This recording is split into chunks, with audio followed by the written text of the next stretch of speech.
सितंबर सन 1941 में लीनिनग्रेड का मुहासरा शुरू हुआ। जर्मन और फिनलैंड की अफवाज के घेरे में शहर ज़मीनी तौर पर मुकम्मल तौर पर मुनक़ते हो गया। अंदर 2 मिलियन से ज़ायद अफराद ने भूख, सर्दी और बमबारी का सामना किया। ज़ख़ायर ख़त्म हो चुके थे, मुवासलात मुनक़ते हो चुके थे, राशन हर हफ्ते कम होता गया। पहले जाड़े के दौरान दर्जा हरारत -40 डिग्री तक पहुंच गया। चूल्हे बुझ गए। रोटी जो कि सुन और रोई के बाक़ियात से मिली जली थी, रोज़ाना बमुश्किल 125 ग्राम दस्तयाब थी। बहुत से लोग अपने घरों में सड़कों पर तक़सीम की कतारों में मर गए। मुर्दा खानों में अब स्ट्रेचर बाकी ना थे। पानी के चश्मे जिम चुके थे। शहर मफलूज हो चुका था। जिंदगी रुकी नहीं मगर बदल गई। कुछ लोगों ने मुज़ाहमत की, कुछ ना कर सके। वहाँ मौजूद लोगों की आवाज़ें, उनकी डायरियाँ, खुतूत, तस्वीरें और बयानात इस वक्त की हकीकत को दुरुस्तगी से बयान करने देती हैं। क्या वाकई समझा जा सकता है कि उन्होंने क्या झेला?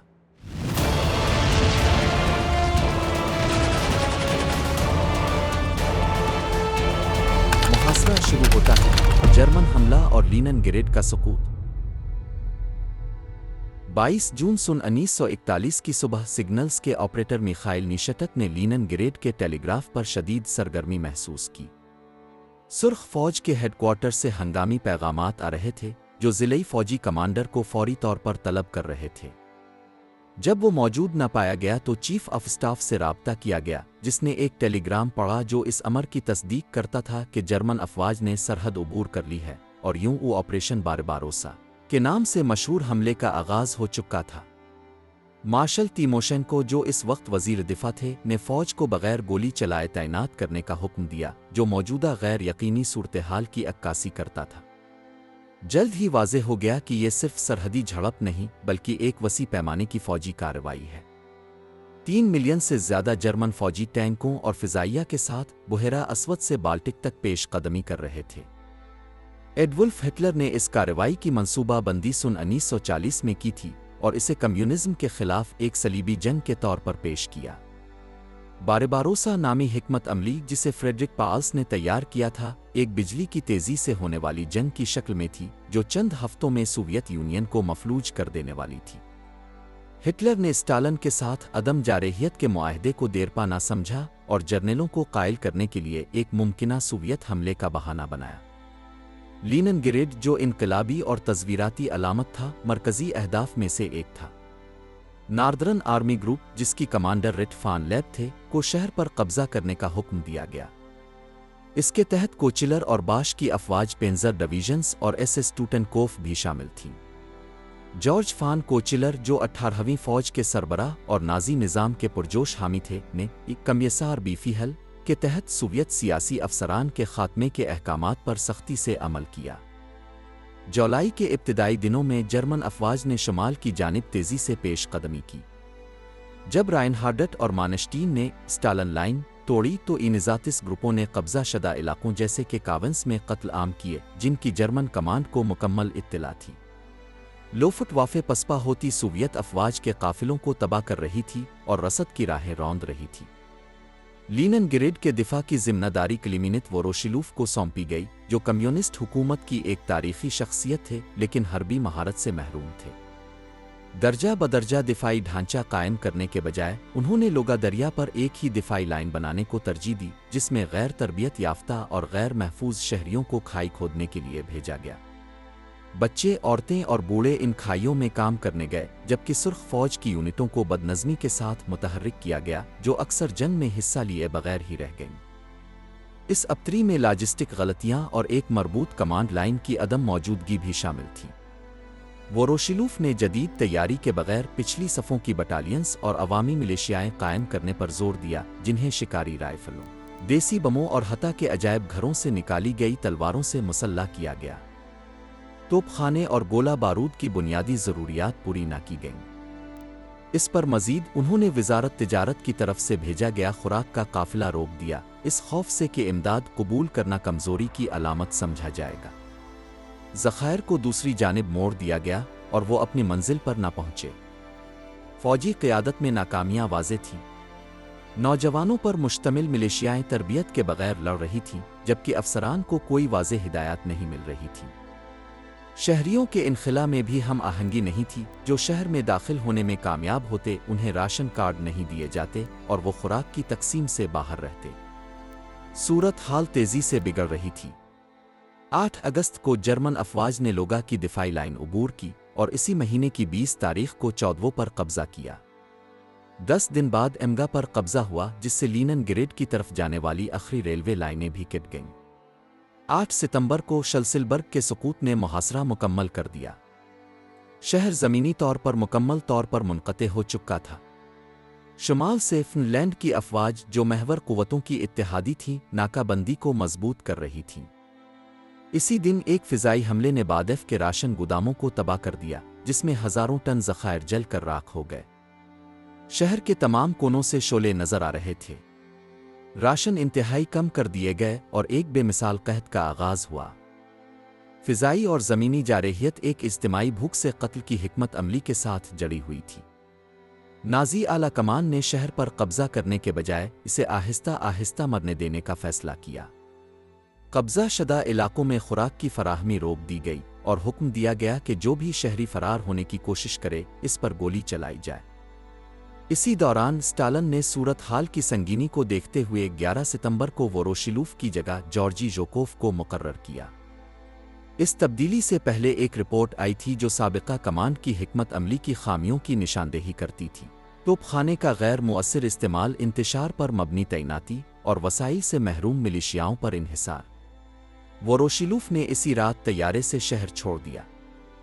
इस तबाही के बावजूद उन्हें ना तो अदालत में पेश किया गया और ना ही सज़ा दी गई, क्योंकि वो स्टालिन के करीब थे। ये पहला मौका नहीं था जब वोरोशिलूफ ने ऐसी कोताहियों का मुजाहरा किया हो। सन 1939 में फिनलैंड के खिलाफ सर्दियों की जंग के दौरान उनकी कारकर्दगी पहले ही नाकाम साबित हो चुकी थी। उन्होंने लॉजिस्टिक खबरदारियां नज़रअंदाज कीं और जदीद हथियार देने से इनकार किया और तज़वीराती चालों की तजावीज़ को रद्द कर दिया। जब महाज जिम गया तो उन्हें तिमोशेंको से बदल दिया गया, जिन्होंने फिनलैंड की मुज़ाहमत तोड़कर जंग बंदी पर मजबूर किया। ताहम वोरोशिलूफ ने लीनिनग्रेड में उन यूनिटों को इनामात दिए जो लड़ाई में शरीक ही नहीं हुए थे। इसके बाद उन्होंने इन गलतियों का इल्ज़ाम गलत रिपोर्ट्स पर डाला जिन्हें खुद उन्होंने नज़रअंदाज किया था। 1930 की दहाई में अस्करी सफाई के दौरान उन्होंने पेशावर अफसरान जैसे मार्शल तोकाशिविस्की की बर्खास्तगी की हिमायत की, जिससे सुर्ख फौज की सलाहियत को नुकसान पहुंचा। सन 1941 में माहिर अफसरान की कमी जर्मन हमले के मुकाबले में जल्दी इंतशार की एक अहम वजह थी। गलत फैसलों, लॉजिस्टिक गफलत और अंदरूनी सफाई की मिली जली शक्ल ने एक कमज़ोर और आर्जी दिफाई हालत को जन्म दिया, ऐसे वक्त में जब फैसला कुन तैयारी दरकार थी। इसके नताइज फौरी थे। शहर मुकम्मल तौर पर तन्हा हो गया, ज़खायर ख़त्म हो चुके थे, इनखला नाकाफ़ी रहा और हज़ारों शहरी फंस कर रह गए। लीनिनग्रेड का मुहासरा बदतरीन हालात में शुरू हुआ। कुनआज़्फ़ और इब्तिदाई दिन, बदनज़मी, खामोशी और इंतज़ार। इतवार 22 जून सन 1941 को लीनिनग्रेड की रोज़मर्रा ज़िंदगी अचानक मुनक़ते हो गई। जब शहरी एक पुरसुकून गरमाई सुबह से लुत्फ़ अंदोज़ हो रहे थे, वो खबर पहुंची जिसने उनकी ज़िंदगियों को बदल कर रख दिया। जर्मनी ने सोवियत यूनियन पर हमला शुरू कर दिया था। इसी दिन रेडियो से आने वाली तस्दीक एक गैर मुतवक्के सदमा थी। जॉर्जी कुनआज़्फ़, जो अकेडमी ऑफ साइंसेस के आर्काइव के डायरेक्टर थे, याद करते हैं कि वो समरकंद में इंसान कदीमा की दरियाफ्तों पर मुताला कर रहे थे जब यह खबर मिली। फ़ौरन उन्होंने ज़ाती डायरी में वाक़यात दर्ज करना शुरू किए। शहर का माहौल बज़ाहिर इब्तिदाई दिनों में गैर मुतबद्दिल रहा। बहुत से लोगों को यकीन था कि जंग लीनिनग्रेड तक नहीं पहुंचेगी। इलीना स्क्रियाबिना पेट्रोहोव की तरफ ख़ानदानी सैर की तैयारी कर रही थीं जब उनके शौहर ने अफवाहें सुनने के बाद घर में ही रुकने को कहा। इंजीनियर जोसेफ फंकलेश्टाइन ने अवामी लाउड स्पीकर के सामने सरकारी ऐलान सुनने वाले हुजूम का रद्द अमल देखा। 27 जून को अवाम से कहा गया कि वो दिफाई कलाबंदियां तामीर करें। 16 से 50 साल की उम्र के मर्दों और औरतों को शहर के गिर्द खंदकें खोदने के लिए मुनज़्ज़म किया गया। शिफ्टों की तकसीम पेशे के मुताबिक की गई। लेबॉर्ट्री कारकुन इलीना कोचीना ने बताया कि ख़वातीन दिफाई कामों में पुरजोश थीं। 11 जुलाई को कलिमिनित वोरोशिलूफ की आमद ने उन कामों को तेज कर दिया। काम की शिफ्टें 12 घंटे तक बढ़ा दी गईं बगैर किसी वक्फे के सख्त हालात में। इसी वक्त शहरी मंजरनामे में तब्दीलियां आने लगें। नुमाया इमारतों के सामने रेत के थैले लगाए गए, मुजस्समों को ढांप दिया गया और खिड़कियों पर कागजी सलीबें चिपकाई गईं। लिडिया गिंज़बर्ग के मुताबिक उन इक़दामात से शहर को नागुज़ीर ख़तरे के ख़िलाफ़ तहफ़्फ़ुज़ का एहसास होता था। हुक्काम ने मगर मालूमात को सख्ती से कंट्रोल में रखा। रेडियो ज़ब्त कर लिए गए और सिर्फ लाउड स्पीकरों से नशर की इजाज़त दी गई। जब 8 जुलाई को पस्कोव पर कब्ज़ा हुआ तो अखबारात ने इसका जिक्र 4 दिन बाद किया। इन छिपाइयों ने अफवाहों को जन्म दिया जो तेज़ी से फैले। शुकूक व शुबहात इस जुमले में झलकते थे, हम जीत रहे हैं लेकिन वो आगे बढ़ते जा रहे हैं। सेंसरशिप ने शक का माहौल पैदा किया। ट्राम के रुकने की जगहों का ऐलान नहीं किया जाता और पुलिस को मुसलसल मुश्तबा जासूसों की रिपोर्टें मिलती थीं। कोचीना ने लिबास की बुनियाद पर इम्तियाजी सलूक के वाक़यात बयान किए। ख़ानदानी रिश्ते भी तनाव का शिकार थे। बच्चों को निकालने के सवाल पर कई ख़ानदानों में इख्तिलाफ़ात थे। सरकारी तकारीर पर एतमाद नहीं किया गया। ज़्दाम्फ की आमद को बेहिस्सी से देखा गया और 3 जुलाई को स्टालिन की रेडियो तकरीर बहुतों के लिए बेजान महसूस हुई। जबर का अमल जारी रहा। लोगों को बगैर किसी वजाहत के गिरफ्तार किया जा रहा था। इसी तनाजुर में हुकूमत ने अवामी फ़ौज को कायम की जो रज़ाकारों और मज़दूरों पर मुश्तमिल थी। फनक्लश्टाए ने जल्द ही रजिस्ट्रेशन कराई, हालांकि कई कारखानों में मुलाजमीन पर भर्ती के लिए दबाव डाला जाता था। बनाई गई यूनिटों को तरबियत और वसाइल की कमी थी। जुलाई के वस्त में जब जर्मन अफवाज लोगा पहुंची, उनमें से कुछ यूनिटें महाज पर भेज दी गईं और बर्बाद हो गईं।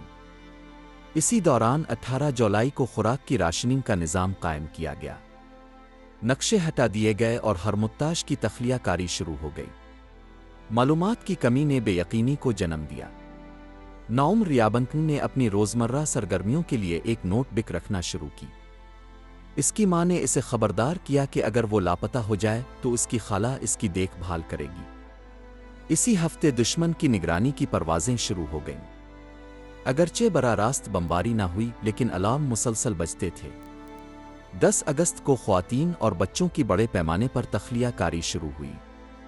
ताहम इनखिला की गाड़ियां खतरे वाले इलाकों की तरफ रवाना हुईं। कुछ काफिले बमबारी की जद में आए, जैसे लचकोफो में। फीडब्लूफ ने तबाही के मनाजिर बयान किए। कई माओं ने अपने बच्चों को बचाने के लिए सफ़र किए बगैर इस यकीन के कि वो जिंदा होंगे। 25 अगस्त को लीनिनग्रेड से आखिरी रेल सर्विस भी मुअत्तल कर दी गई। शहर मुकम्मल तौर पर अलग थलग हो गया। कुनआज़्फ ने अपनी डायरी में हुक्काम पर शदीद तनकीद की। खुराक के ज़खायर नाकाफ़ी थे।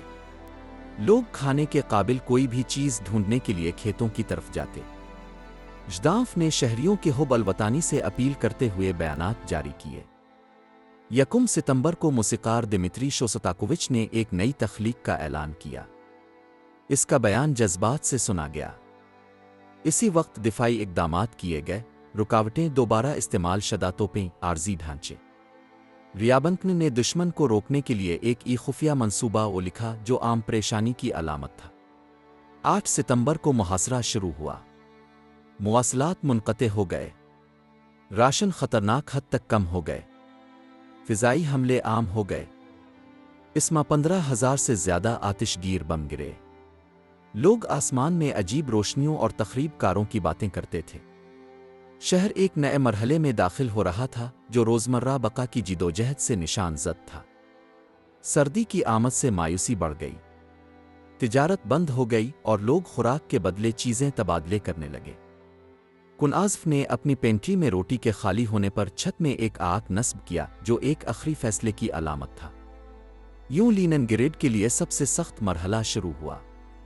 मुहासरा सिर्फ फौजी तौर पर शहर को घटाने का हरबा न था, बल्कि रूहानी तौर पर इसे तोड़ने की कोशिश थी।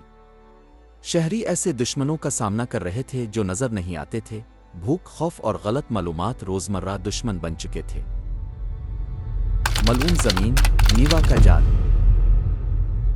11 सितंबर सन 1941 को जार्जी जोकोफ सोवियत लड़ाका बमबारों की हिफाजत में एक खतरनाक परवाज़ के बाद लीनिनग्रेड पहुंचा। وہ اسٹالن کے براہ راست حکم کے ساتھ آیا تھا جس کے تحت اسے شہر کے دفاع کی کمان سنبھالنی تھی، کلیمینت ووروشیلوف کو ہٹاتے ہوئے۔ جیسے ہی وہ اترا، اس نے ژدانف اور ووروشیلوف کے پہلے سے منظور شدہ ایک فیصلے کو منسوخ کر دیا، بالٹک بیڑے کو ڈبونے کا منصوبہ۔ ژوکوف کے لیے بحری جہازوں کو محفوظ رکھنا دفاعی حکمت عملی کا بنیادی حصہ تھا۔ کچھ ہفتے قبل تالین سے کرونشٹیڈ کی طرف انخلا ایک المیہ میں بدل چکا تھا۔ جنگی جہازوں، چھوٹی کشتیوں اور پناہ گزینوں سے بھرے شہری بحری جہازوں پر جرمن فضائی حملوں اور بارودی سرنگوں نے حملہ کیا۔ 50 سے زائد کشتیاں تباہ ہو گئیں اور اندازہ ہے کہ 17,000 سے زائد افراد ہلاک ہوئے۔ ژوکوف نے بحری جہازوں پر نصب بارودی مواد کو ناکارہ بنانے کا حکم دیا اور انہیں تیرتی توپ خانے کی چوکیوں کے طور پر اسرِ نو منظم کیا۔ یوں بیڑے کی 338 توپیں شہر کے ساحلی دفاع کا حصہ بن گئیں۔ کمان سنبھالتے ہی اس نے فوجی ڈھانچے کی اسرِ نو تنظیم کی۔ لینن گریڈ کو 6 دفاعی حصوں میں تقسیم کیا، مورچوں سے دفاعی لائنیں مضبوط کیں اور ضد ٹینک اسلحہ تعینات کیا۔ اس نے سابقہ قیادت کی بدانتظامی کی نشاندہی کی اور غیر ضروری اقدامات ختم کر دیے، جیسے ڈمی لکڑی کے ٹینک جو دھوکہ دینے کے لیے استعمال ہو رہے تھے۔ نظم و ضبط قائم کرنے کے لیے اس نے سخت قانون نافذ کیا، جو بھی بغیر اجازت اپنی پوزیشن چھوڑے گا اسے گولی مار دی جائے گی۔ اگرچہ اس بات کے آثار تھے کہ دشمن براہ راست حملہ نہیں کرے گا، ژوکوف نے اس مفروضے پر اصرار کیا۔ اس نے جرمنوں کی محاصرے کی طویل المدت حکمت عملی سے متعلق رپورٹس کو نظر انداز کیا۔ اسی سوچ کے تحت اس نے 8ویں فوج کو اورانین بام سے حملے پر مجبور کیا، باوجود اس کے کہ اس کی حالت نازک تھی۔ یہ کارروائی ناکام رہی اور بھاری جانی نقصان ہوا۔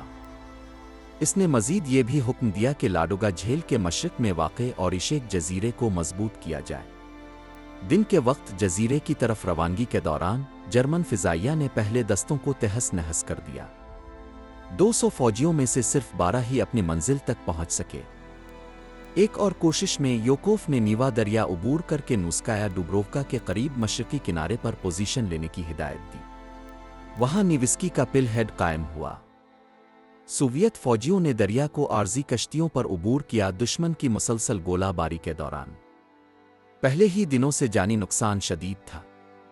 اگرچہ وہ تھوڑے عرصے کے لیے نیوا کے دوسرے کنارے پر قبضہ جمانے میں کامیاب ہوئے، مگر حملہ مضبوط نہیں ہو سکا۔ چونچ 80ویں فوج جو کولیک کی کمان میں تھی بروقت حرکت میں نہ آ سکی اور جرمنوں نے موقع سے فائدہ اٹھا کر اپنی پوزیشنیں مضبوط کر لیں۔ دشمن کی توپوں کی گولہ باری نے پل ہیڈ کو بری طرح روند ڈالا۔ وہ علاقہ بریگڈوہے اور ڈویژن سے بھر گیا جو چند ہفتوں میں ہی ختم ہو گئیں۔ کچھ یونٹ صرف 200 سے کم افراد تک محدود رہ گئیں۔ بہت سے جنگجو نوعمر تھے اور ان کے پاس فوجی تجربہ نہ تھا۔ نیوسکی پیٹاچوک کے نام سے معروف یہ زمین روزانہ ہزاروں بمباریوں کا نشانہ بنتی۔ 5 اکتوبر کو اسٹالن نے ژوکوف کو ماسکو طلب کر لیا۔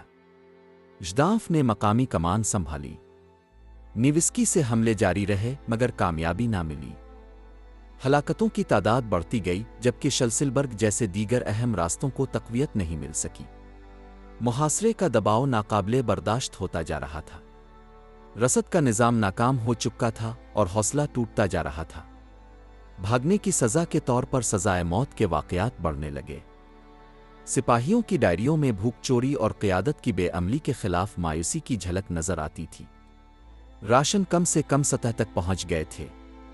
20 اکتوبر کو محاصرہ توڑنے کے لیے ایک اور حملے کی کوشش کی گئی۔ اگرچہ ہزاروں سپاہی اور تقریباً 100 ٹینک تعینات کیے گئے، جرمن توپ خانے نے ان کی پیش قدمی آسانی سے روک دی۔ اس ناکامی کے باوجود اسٹالن نئے حملوں کا مطالبہ کرتا رہا۔ سردیوں کی آمد سے حالات اور بھی بدتر ہو گئے۔ نیوا کا پار جانا برف کی وجہ سے ناممکن ہو گیا اور غذائی قلت شدید تر ہو گئی۔ ژدانف نے لاڈوگا جھیل کے ذریعے رسد کی ایک نئی لائن قائم کرنے کی کوشش کی۔ تاہم نیوسکی سے حملے بدستور جاری رہے مگر خاطر خواہ پیش رفت نہ ہو سکی۔ حتیٰ کہ پل ہیڈ کو ہلکے ٹینکوں سے مضبوط کرنے کی کوشش بھی کی گئی مگر وہ بے اثر ثابت ہوئے۔ جو چند پہنچے وہ بھی ناکارہ تباہ کر دیے گئے۔ آخری حربے کے طور پر ریڈیو آپریٹرز کو پھنسے ہوئے فوجیوں سے رابطے کے لیے بھیجا گیا۔ 26 نومبر کو ایک آخری جوابی حملہ شروع کیا گیا۔ بغیر کسی مدد مناسب ہتھیاروں کے ہزاروں سپاہیوں کو کھلے میدان میں بھیجا گیا۔ قتل عام ناگزیر تھا۔ رد عمل میں ذمہ داران تلاش کیے گئے، کرنل فرولوف اور کمسار ایونوف، جنہوں نے خودکشی پر مبنی حکم ماننے سے انکار کیا، کو مقدمہ چلا کر گولی مار دی گئی۔ اسی دوران عام شہری مسلسل بمباری میں مبتلا تھے۔ فرار کی کوششیں جرمن اعلیٰ کمان کے احکامات سے روکی جاتیں۔ خوراک کے ذخائر ختم ہو رہے تھے۔ جمی ہوئی زمین کھود کر جڑیں اور گٹھیاں تلاش کی جاتیں۔ بعض علاقوں میں آدم خوری کے واقعات ریکارڈ کیے گئے۔ جرمن توپ خانے شہر پر بغیر وقفے کے بمباری کر رہے تھے۔ اسکول، ہسپتال اور مکانات معمول کا ہدف تھے۔ جرمن فوجیوں کو حکم دیا گیا تھا کہ جو شہری فرار کی کوشش کرے اس پر فائر کھولا جائے۔ 13 دسمبر کو جرمن اعلیٰ کمان نے نتیجہ اخذ کیا کہ مزاحمت زیادہ دیر نہیں چلے گی۔ ان کی امید تھی کہ آبادی آہستہ آہستہ بھوک سے مر جائے گی۔ نیوسکی کا پل ہیڈ سوویت قربانی کی علامت بن گیا۔ ہزاروں جانیں محاصرہ توڑنے کی ناکام کوششوں میں گئیں۔ شہر پر دباؤ کم نہ ہوا۔ وہ ٹکڑا زمین لاشوں اور آگ سے بھرپور لینن گریڈ کے المیے کا نچوڑ تھا، ایک وحشیانہ جدوجہد جس کا فوری انجام نظر نہیں آتا تھا، جہاں مزاحمت کی ہر کوشش سینکڑوں جانوں کی قیمت پر تھی، اور تب بھی سانس لینے کی مہلت نہ ملتی تھی۔ منجمد لینن گریڈ، کم سے کم راشن۔ دسمبر سن 1941 کے دوران لینن گریڈ کے انسٹی ٹیوٹ آف زوالوجی کے سائنسدان ایکسل رائشاٹ سوویت حیاتیات پر اپنے کام پر مرکوز رہے، حالانکہ روز بروز بھوک انہیں کمزور کر رہی تھی۔ کویلیوپٹرا کے ماہر، انہوں نے اپنی زندگی کیڑوں کے مطالعے کے لیے وقف کر دی تھی۔ اگرچہ ان کی صحت بگڑتی جا رہی تھی، وہ اپنی تحقیق جاری رکھے ہوئے تھے، ہر مشاہدے کو باریکی سے نوٹ کرتے۔ انہیں 1938 میں NKVD نے دیگر غیر ملکی ناموں والے ساتھیوں کے ساتھ گرفتار کیا تھا، لیکن 1 سال بعد رہا ہو کر کام پر لوٹ آئے تھے۔ محاصرے کے آغاز پر 50 برس کی عمر میں رائشاٹ اپنی ذمہ داریوں کو مجموعی طور پر نبھا رہے تھے، اپنی کلیکشن کی حفاظت، ادارے کی چھت سے نگرانی اور لکھنے کا عمل جاری رکھنا۔ وہ نوٹ بکس اور چینی سیاہی سے سخت نظم و ضبط کے ساتھ کام کرتے، یہاں تک کہ گولوں سے ہونے والے خلل بھی درج کرتے۔ دسمبر میں انہوں نے لکھا، اگر میں بھوک سے نہ مروں تو یہ مکمل کر لوں گا۔ کچھ ہی دیر بعد وہ اپنے دفتر میں مردہ پائے گئے، نہایت صاف ستھرا لباس پہنے ہوئے۔ شہر ایک بڑھتی ہوئی قحط سالی کی لپیٹ میں تھا۔ ایلینا کوچینا، جو حملے سے کچھ ہی عرصہ قبل شادی شدہ ہوئی تھی، اپنی ڈائری میں لکھتی ہیں کہ محاصرے نے ان کے شوہر دیما میں کیسے تبدیلی پیدا کی۔ شروع میں مہربان، اس نے اخلاقی انحطاط کے آثار دکھانے شروع کیے۔ اس نے کھانا چوری کیا، ایک بچے پر حملہ کیا اور روٹی چھیننے کی ترکیبیں ایجاد کیں۔ ایلینا اسے خوف سے دیکھتی تھی، کیونکہ اس کی تنزلی پورے شہر کی ٹوٹ پھوٹ کی عکاسی کرتی تھی۔ اس کے بیانات میں لوٹ مار، تشدد اور مایوسی کے مناظر درج تھے۔ جرمن رپورٹیں اس بات کی تصدیق کرتی تھیں کہ آبادی توپ خانے کے علام پر رد عمل نہیں دے رہی تھی اور لوگ بھوک سے سڑکوں پر گر رہے تھے۔ باہمی مدد تھکن کی وجہ سے ناممکن ہو چکی تھی۔ 18ویں فوج کی کمان نے اخلاقی بحران سے بچنے کے لیے اپنی افواج کو قحط کے بارے میں بات کرنے سے منع کیا، حالانکہ بہت سے سپاہیوں کو حقیقت کا علم تھا۔ اس کرب کے بیچ تھیٹرز ایک جذباتی پناہ گاہ بن گئے تھے۔ میوزیکل کامیڈی تھیٹر ایک جائے فرار میں تبدیل ہو گیا۔ انتہائی خراب حالات کے باوجود اداکار اور موسیقار پرفارمنس دیتے رہے۔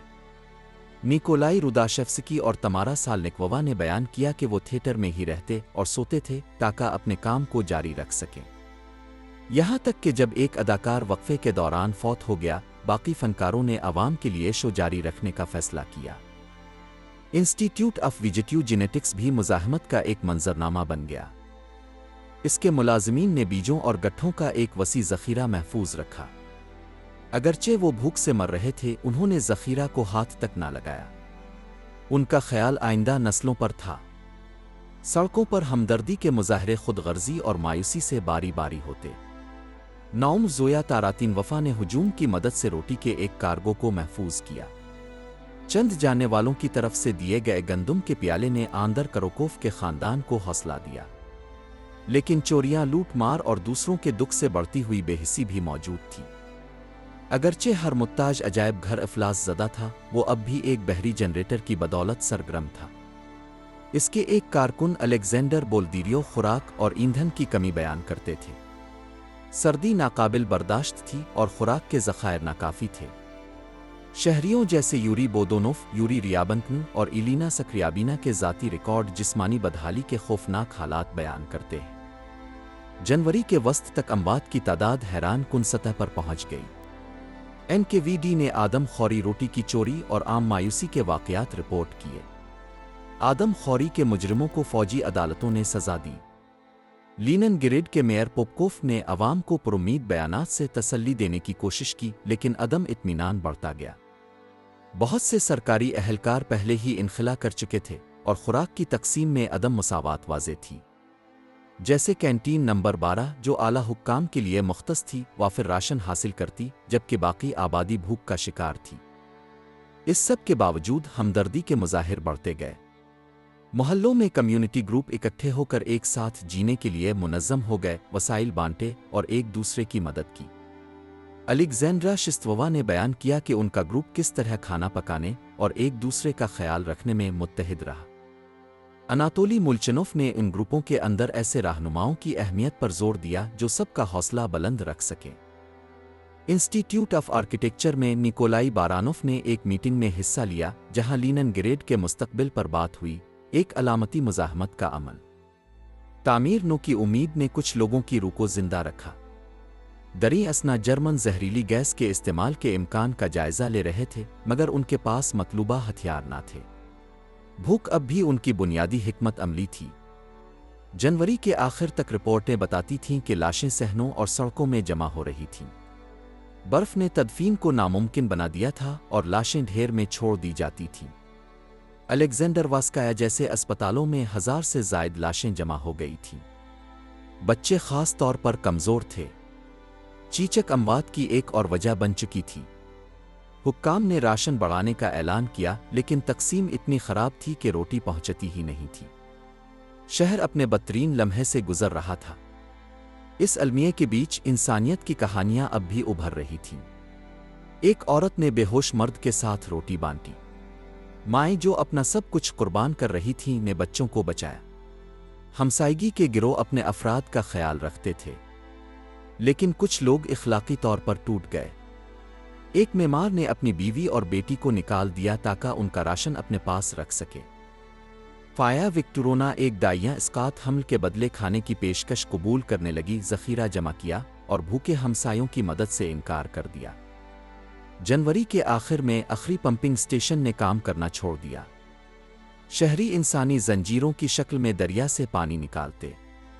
اگرچہ حکام نے نئے راشنز کا اعلان کیا، وہ جانتے تھے کہ انہیں پورا نہیں کیا جا سکتا۔ شہر اپنی سب سے نازک حالت میں داخل ہو چکا تھا۔ لینن گریڈ گرنے کے دہانے پر ہونے کے باوجود اب بھی مزاحمت کر رہا تھا۔ سیاہ جنوری، محاصرے کا سب سے ظالم مہینہ۔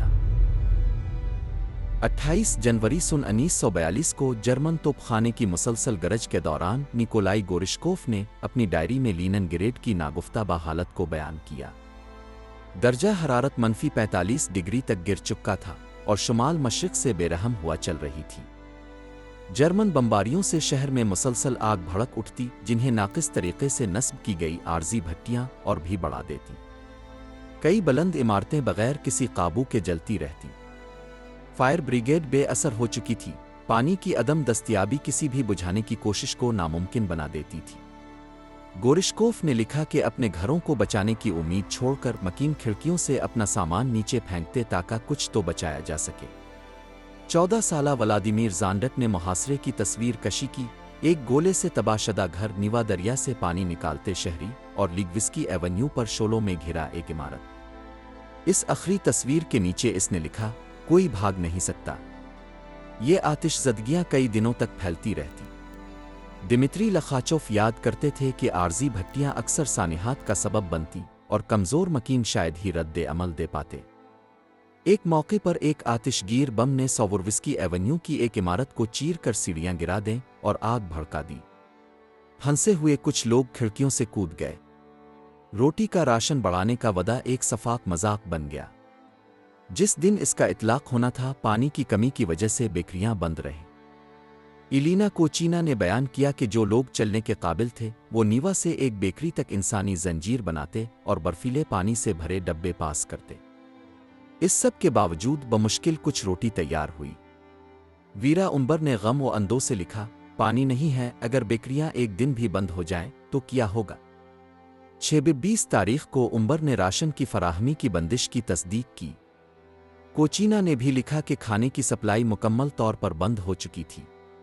लोग कतारों में बेहोश मुर्दा हो जाते। इसके बावजूद मदद करने की लगन जिंदा थी। लिवुडमिला अनुपोवा ने बयान किया कि पड़ोसी नीवा तक सलेज और बाल्टियां ले जाते ताकि पानी ला सकें। कंबलों में लिपटी या कपड़ों में मलबूस लाशों के दरमियान ये कोशिशें बेसूद थीं। इस रात इलीना सक्रियाबीना ने लिखा, किसी बेकरी ने अपना कोटा पूरा नहीं किया। 27 जनवरी को अलेक्जेंडर बोल्दीरियो ने कहा कि इसकी वाहिद जंग जिंदा रहने के लिए थी। फोंटान का दरिया आलूदा था और सिगरेट खत्म हो चुके थे। ये बहरान इंसान की तारीक तरीन शक्ल को बेनकाब कर रहा था। लीदिया ओखपकैना अपने बच्चों के साथ एक शनासा के घर मुंतकिल हुई थीं। कुछ ही दिनों में मेज़बान ने उनका राशन फौरी खा लिया और आखिरकार उनकी थोड़ी सी खुराक भी चोरी कर ली। आखिरकार इसने एतराफ़ किया कि इसके राशन कार्ड्स खो गए थे। ओखपकैना वापस अपने मकान चली आए। अपने बच्चों के साथ उन्होंने पुराने फर्नीचर को जलाकर कोयला तलाश किया। भूख से निढाल होकर उन्होंने घुटने टेक कर इज्तिमाई मौत के लिए दुआ की। अगले दिन सुर्ख फौज का एक सिपाही उनके दरवाजे पर पहुंचा। इसके शौहर की तरफ से भेजा गया एक पैकेट लिए। इसमें चावल, सूजी और बिस्कुट थे। इसी दिन आग का सिलसिला जारी रहा। रोटी अब भी दस्तयाब न थी। रात 3 बजे ही लंबी कतारें लगना शुरू हो चुकी थीं। बहुत से लोग कारखानों नहीं गए। खाने की जगहों पर सूप फौरन खत्म हो जाता। सड़कें सुनसान थीं सिवाय दुकानों के सामने भीड़ के। बिजली न होने के बाइस मजदूर बेसूद मुंतजिर रहते। गोरिशकोफ ने जिक्र किया कि शहर के कई इलाके बेकाबू जल रहे थे। हमलों और आदमखोरी की अफवाहें बढ़ रही थीं। हुक्काम मफलूज थे। इगोर चाइको ने लिखा कि शहर टूटने के दहाने पर पहुंच चुका है। महीने के आखिर के लिए मुकर्रर किए गए नए राशन कार्ड्स अब तक तकसीम नहीं किए गए थे, जो कई के लिए जानलेवा साबित हुआ। 17 साला वासिली व्लादिमीरोव ने अपने भाई बोरिस की मौत के बाद डायरी लिखना शुरू की। इसने एक ऐसे शहर का जिक्र किया जो रोशनी, हरारत और पानी से महरूम था। वो गोंद और अलिफाबला हुआ चमड़ा खाते थे। टूटी खिड़कियां कार्डबोर्ड से बंद थीं। बाहर निकलने पर मुंजमद लाशों का सामना होता। अंदाजा था कि रोजाना 20,000 तक लोग मर रहे थे। चिकनाई से महरूम खुराक सेहत को तबाह कर रही थी। बोरिस जब एक डॉक्टर से रोटी का टुकड़ा मिला तो इसे हजम न कर सका। सूप महज आटे मिला पानी था। 27 जनवरी को रोटी मुयस्सर न आई। 28 तारीख को इसकी मां 19 घंटे कतार में खड़ी रही मगर खाना हासिल न कर सकी। 29 को थर्मामीटर -41 डिग्री सेल्सियस दिखा रहा था। सूप में सिर्फ गोंद और चावल था, चाय, नमक मिला पानी। ईंधन के बगैर व्लादिमीरोव ने लिखा, हम भूख और सर्दी से मरने वाले हैं। इसी दिन 9 साला गिरी रुसतवफ ने एक चाकू से रोटी काटने की तस्वीर बनाई। नीचे लिखा, मुझे बहुत भूख लगी है। वीरा उम्बर ने देखा कि तमाम बाड़ें ईंधन के लिए उखाड़ ली गई थीं। सिर्फ सदियों पुराने बर्च और लाइम के दरख्त ही बाकी रह गए थे। NKVD की एक खुफिया रिपोर्ट ने तस्दीक की कि रोटी के राशन में इजाफे ने हालात बेहतर नहीं किए। पानी, बिजली और ईंधन की कमी ने हौसले पस्त कर दिए थे। सेंसरशिप के जरिए मौसूला शिकायत में शिद्दत आ रही थी। एक रोकी गई खत में लिखा था, लीनिनग्रेड अब मुर्दा खाना है। सड़कें मर्दों के रास्ते हैं। सब कुछ रुका हुआ है। 25 जनवरी से 15 फरवरी के दरमियान लीनिनग्रेड से डाक की तरसील मुअत्तल कर दी गई ताकि हकीकत ब्रोन शहर ना पहुंचे। रोटी की कतारों में तल्ख तबसरे होते थे। स्मोलिनी में हुक्काम को गर्म खाना, बिजली और हरारत हासिल थी। एक नामबाई सेलिन ने बताया कि अफसरान कतारों से बचते थे। ज़्दान्फ का नाम बरा रास्त लिया गया। म्यूजिकल कॉमेडी थिएटर के एक अकाउंटेंट ने कहा, ज़्दान्फ बिस्तर में चॉकलेट के साथ नाश्ता करता है जबकि हम भूख से मर रहे हैं। ज़्दान्फ ने इस जुमले को निशान जद किया और जिम्मेदार के खिलाफ कार्रवाई का मुतालबा किया। हुक्काम की तवज्जो इख्तिलाफ राय को दबाने पर मरकूज थी। 29 जनवरी को NKVD ने एक क्लिनिक के कारकुनों को गिरफ्तार किया जिन पर अमवात और बीमारियों की मालूमात फैलाने का इल्ज़ाम था। 31 जनवरी को अलेक्जेंडर बोल्दीरियो ने लिखा कि इसकी टांगें हरकत नहीं कर रहे और अगले दिन भी रोटी मुयस्सर नहीं होगी। सलेज एक साथ कई लाशें ले जा रहे थे। अलेक्जेंड्रा इवनोवा ने अपने वालिद, 3 भतीजों और एक खाला को खो दिया। वो उन सब को कब्रिस्तान ले गई। ताबूत ना मिला तो बाप को एक कमीज से ढांप दिया। इगोर चाइको ने लिखा कि लाशें रंगीन कपड़ों में लपेटकर बर्फ पर रखी जातीं ताकि उठाने वाले अमले को दिखाई दे सकें। ये रंगों की फसल एक आम मंजर बन चुकी थी। बाज माएँ अपने मरे हुए बच्चों को बाजुओं में लिए फिरतीं एक हौलनाक वकार के साथ। तमारा ज़ातसेवा को याद था कि किताबें उबाल कर खाई जातीं और बेल्ट चबाए जाते। इसके महल्ले में एक माँ ने अपनी बेटी को खा लिया था। मैट सानिदाकोव को याद था कि इसकी माँ मेज से उंगली से रोटी के जर्रे जमा करती थी। सोफिया बरयाकोवा रोज़ाना अपने भाई से मिलने जाती जो सेहत याब हो रहा था। 30 जनवरी को इसने इसे कहा कि वो ना आए, लेकिन इसका बेटा जो महाज से छठी पर आया था अचानक पहुंचा और वो ना जा सकी। जब वो वापस गई तो इसे मालूम हुआ कि इसका भाई मर चुका था। इसने शुबा जाहिर किया कि इसे राशन कार्ड्स की खातिर कत्ल किया गया।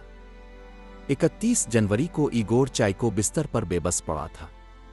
एक दोस्त बर्फ में कई किलोमीटर पैदल चलकर इसे खाना देने आया। तिब्बी अमला अब भी घरों में यतीम बच्चों की तलाश में घूम रहा था। एक डॉक्टर को एक मुंजमद कमरे में 3 लाशें मिले, एक औरत, एक नौउम्र और एक शेर खार बच्चा। एक बच्ची वाहिद जिंदा बचने वाली तौलिया से अपनी मां को जिंदा करने की कोशिश कर रही थी। 4 फरवरी को मिखाइल नौसीरफ ने लिखा कि शहर से तहजीब का हर निशान मिट चुका है। मुर्दे जमा हो रहे थे और खाने के जराए नाकाबिले बयान हो चुके थे। फिर भी इसने एक बेहोश आदमी को बचाने की कोशिश की। अस्पताल में इसने हौलनाक मनाजिर देखे, बागात और राहदारियों में लाशों के ढेर और एक बेहिस अमला।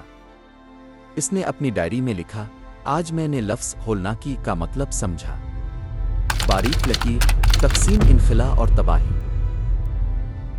दिसंबर सन 1942 के इब्तिदाई दिनों में लाडोगा झील की मुंजमद सतह पर एक आर्जी सड़क बनाई गई, जिसका मकसद लीनिनग्रेड को सोवियत यूनियन के बाकी ज़ेरे कंट्रोल इलाके से जोड़ना था। सुर्ख फौज के जरिए फ़ाल की गई ये हंगामी रागुज़र शहर तक ज़रूरी सामान की तरसील और जुज़वी तौर पर शहरियों के इनखिला को मुमकिन बनाती थी। अगरचे बाद में इसे ओ ज़िंदगी का रास्ता वो कहा गया, इसके इब्तिदाई हफ्ते खुराकी बहरान का खात्मा न कर सके जो आबादी को शदीद मुतासिर कर रहा था। इंतहाई सर्द मौसम में तामीर की गई ये सड़क नखुन से मुत्तसिल रेलवे पॉइंट से शुरू होकर झील के मगरबी किनारे पर वाक़े ओसिनोवितिस बंदरगाह तक फैली हुई थी। वहाँ से सामान को ट्रकों और सिलीजों के जरिए बर्फ पर से महसूर शहर की तरफ ले जाया जाता। इफ्तिताही सफ़र अलमनाक साबित हुआ। 157 गाड़ियां आ तो बर्फ में धंस गईं, आ दुश्मन के हमलों का शिकार हुईं। ड्राइवर दरवाजे खिले रखते ताकि गिरने की सूरत में निकल सकें, मगर इससे वो फिजाई बमबारी के लिए ज्यादा नुमाया हो जाते, क्योंकि अंधेरे में समत मालूम रखने के लिए रोशनी आन रखना जरूरी था। जैसे जैसे सर्दी बढ़ती गई, नकलो हमल की तंजीम और कारकर्दगी में बेहतरी आई। दिसंबर के आखिर तक तकरीबन 4000 गाड़ियां रोजाना 700 टन के लगभग सामान लेकर पहुंच रही थीं। जनवरी में यह हजम 2 गुना हो गया। वीरा रुगोवा, जो बर्फ पर आमद-ओ-रफ्त को मुनज़्ज़म करने की जिम्मेदार थीं, बताती हैं कि वहां अमले के लिए कोई पनाहगाह न थी और शिफ्टें मुसलसल थीं। अगरचे उसूलों के तहत गाड़ियों के दरमियान फासला रखना ज़रूरी था, बहुत सी गाड़ियां एक साथ आगे बढ़तीं ताकि ज़्यादा से ज़्यादा खेप पहुंचाई जा सके। एवान कुर्रिलुफ झील के मशरकी किनारे पर लादने के निगरान मुसलसल गोला बारी के दौरान अनाज, चीनी और ईंधन के ड्रम्स उतारते। उनके मुताबिक वो जानते थे कि हर उतारा गया बैग लीनिनग्रेड में फंसे हज़ारों अफराद के लिए ज़िंदगी की एक खुराक है, जहां रोज़ाना की रोटी बमुश्किल 125 ग्राम तक महदूद थी। अगरचे नकलो हमल की गुंजाइश में इजाफा हो रहा था, शहर में तकसीम मसावी नहीं थी। फरवरी के वस्त में जब ये रास्ता रोज़ाना 3000 टन लाने की इजाज़त दे रहा था, खुराक के गायब होने की शिकायत बदस्तूर जारी थीं। कतारों में अफवाहें गर्दिश कर रही थीं कि पार्टी के गोदाम भरे हुए हैं, जबकि आम लोग भूख से निढाल हो रहे हैं। बाज़ सरकारी कारकुनों पर खुफिया तौर पर ज़ख़ीरा अंदोज़ी का इल्ज़ाम लगाया गया। शहरियों का इनखिला, जो दिसंबर के आगाज़ से मंसूबा बंद था, मुलतवी कर दिया गया। इब्तिदाई मंसूबे के मुताबिक 10 دسمبر سے روزانہ 5,000 افراد کو نکالا جانا تھا، لیکن اسٹالن سے ملاقات کے بعد ژدانف نے یہ عمل روک دیا، اس دلیل کے ساتھ کہ ایک بڑی روانگی کمزوری کی علامت سمجھی جا سکتی ہے۔ صرف فروری سن 1943 میں جب فوجی کارروائی رک چکی تھی اور موسم معتدل ہو چکا تھا، انخلا دوبارہ شروع کیا گیا۔ سرکاری وقائع نگار پاویل لوکونیتسکی نے ابتدائی قافلوں میں سے ایک کے ساتھ سفر کیا۔ داخل ہونے والی گاڑیوں کے برعکس نکلنے والی گاڑیوں میں سوار مسافر مایوس اور اکثر بغیر اجازت کے تھے۔ جہاں فوجی کنٹرول کمزور تھا، وہاں کچھ شہری خوراک گرم کپڑوں کے عوض ٹرک میں جگہ کی بھیک مانگتے۔ دیگر لوگ برف میں چھپی دراڑوں لفت وافے کی بچھائی ہوئی بارودی سرنگوں کے باوجود پیدل روانہ ہونے کی کوشش کرتے۔ نکالے جانے والوں کے درمیان حالات کا فرق بھی تناؤ کا سبب بنا۔ کچھ لوگ گرم ٹرکوں میں سوار تھے، جبکہ اکثریت کھلے گاڑیوں میں سفر کرتی۔ ایلینا سکریابینا نے لکھا کہ راستے میں کئی مسافر سردی سے مر گئے۔ ایک واقعے میں ایک بچہ بے ہوش ہو گیا جب اس نے دیکھا کہ دوسرے کھانا کھا رہے ہیں، مگر کسی نے اس کے ساتھ کچھ نہ بانٹا۔ ایلینا کوچینا نے لکھا کہ اس نے لاجسٹک نظام کے ملازمین کو خوراک کے ذخائر پر فخر کرتے سنا، گویا وہ اس مصیبت سے بے پرواہ تھے جس کا وہ مشاہدہ کر رہے تھے۔ راستے میں قائم طبی مراکز پر اولگا میلنکووا جیسے رضاکار غذائی قلت کا شکار خواتین اور ایسے بچوں کی دیکھ بھال کرتے جن میں رونے کی بھی طاقت نہ رہ گئی تھی۔ چھوٹے بچے معمولی جھٹکوں سے گاڑی سے گر جاتے اور کئی مردہ حالت میں ملتے۔ جو بچ جاتے انہیں گرم مشروب، کمبل اور بنیادی مدد فراہم کی جاتی۔ کبھی کبھی تھوڑا سا چائے اور کچھ بسکٹ ہی وقتی زندگی لوٹانے کے لیے کافی ہوتے۔ مشرقی کنارے سے روانہ ہونے والی ریل گاڑیاں زندہ اور مردہ دونوں کو لے کر چلتی تھیں۔ طبی عملہ ڈبوں کو کھٹکھٹاتا تاکہ روانگی سے قبل لاشیں ہٹائی جا سکیں۔ خطرات کے باوجود روزانہ ہزاروں لوگ نکالے جانے کی امید میں رجسٹریشن کرواتے۔ فروری کے دوسرے نصف تک شہر کے اندر تقسیم میں بہتری دکھائی دینے لگی۔ مخصوص دکانوں میں ساسجز اور عمل شدہ گوشت کی موجودگی نے عوامی بے چینی کو کم کرنے کی کوشش کی، تاہم تنقید رکنے کا نام نہ لیتی۔ پارٹی کے بعض ارکان نے انتظامی پالیسیوں پر اختلاف ظاہر کیا۔ فنکار ایوان گروزف نے خوراک چھپانے کے واقعات کی مذمت کی اور مصورہ آنا اوسٹروویمووا نے خوراک کی ترجیحی تقسیم پر کھلے عام برہمی کا اظہار کیا۔ ان شکایات کے برعکس کچھ اقدامات زندگی کی لگن کا اظہار کرتے تھے۔ اناتولی مولچنوف نے ذکر کیا کہ شدید سردی اور قلت کے باوجود کچھ لوگ اچانک توانائی بحال کر لیتے۔ اولگا سیماونووسکایا، ایک یتیم خانے کی معلمہ، نے مطالعے اور شاعری کی سرگرمیاں متعارف کرائیں جنہیں بچوں نے جوش اپنایا۔ تھکن کے باوجود ان عادتوں کی تکرار انہیں معمول کی جھلک دیتی تھی۔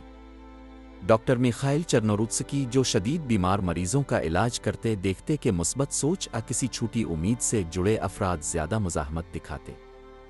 ایک مثال ٹانیا آتکینا تھی، جو اپنی چھوٹی بہن کی یاد سے جڑے رہ کر ٹوٹنے کے دہانے سے سنبھل گئی۔ ریڈیو اسٹوڈیوز میں کم ترین سہولیات میں اولگا برگولٹس کمزور مگر مضبوط آواز میں نظمیں سناتی۔ اگرچہ ان کا شوہر بھوک سے مر گیا تھا، وہ نشر کرنا جاری رکھتی۔ ان کے الفاظ بہتوں کے لیے واحد تسلی کا پیغام، شہریوں کے مابین جذباتی ربط کو زندہ رکھتے۔ نوجوان مصورہ ایلینا مارتیلا، جو صحت یابی کے عمل میں تھیں، نے شدید کمزوری کے لمحے میں اپنا خود ساختہ پورٹریٹ بنانے کا فیصلہ کیا۔ اس کوشش کو انہوں نے زندگی کے اعلان کے طور پر دیکھا۔ چند دن بعد ان میں بہتری کے آثار ظاہر ہونے لگے۔ دیگر لوگ جیسے الیگزینڈرا ایونوا اپنی توانائی بیمار ہمسایوں کی مدد میں صرف کرتے۔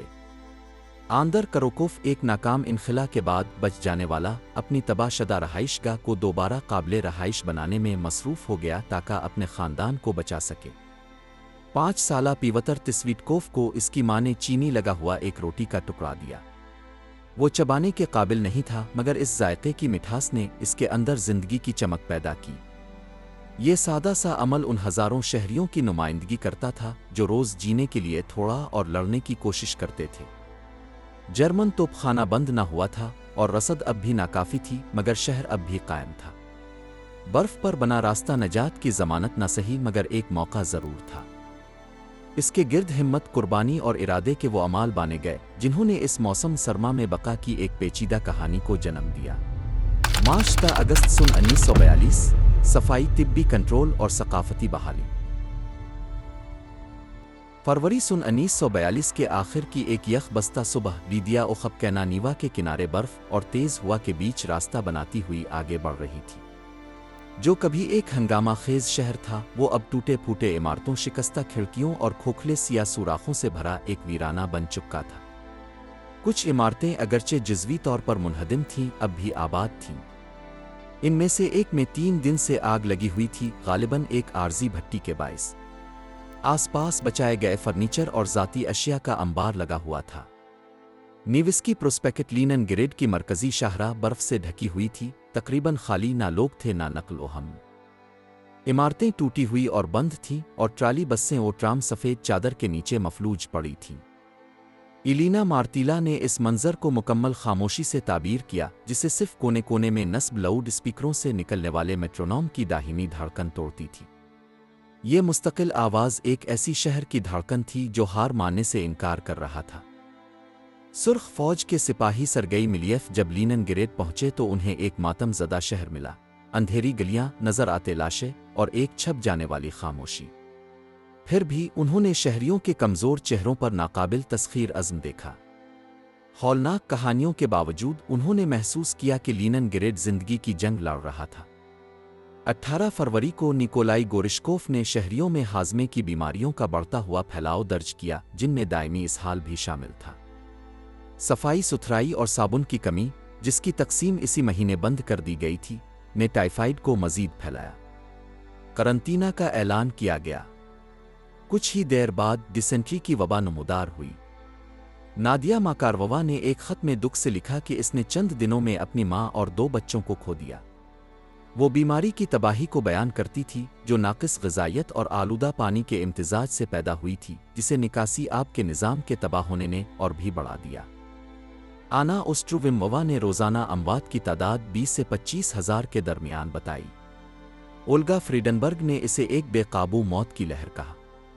नौजवान सोलाविक ने अपनी खाला को लिखा कि अब बमबारी और भूख के साथ इन्फेक्शन भी शामिल हो चुके हैं। दिमित्री लखाचोव के वालिद 2 मार्च को इंतकाल कर गए। जब वो उनकी लाश मुंतकिल कर रहा था तो इसने ट्रकों में बर्फ में जिमी लाशों को देखा, कुछ ऐसे जैसे हरकत करते हुए मुंजमद हो गया हो। इज्तिमाई कब्रें पे दर पे खोदी जा रही थीं।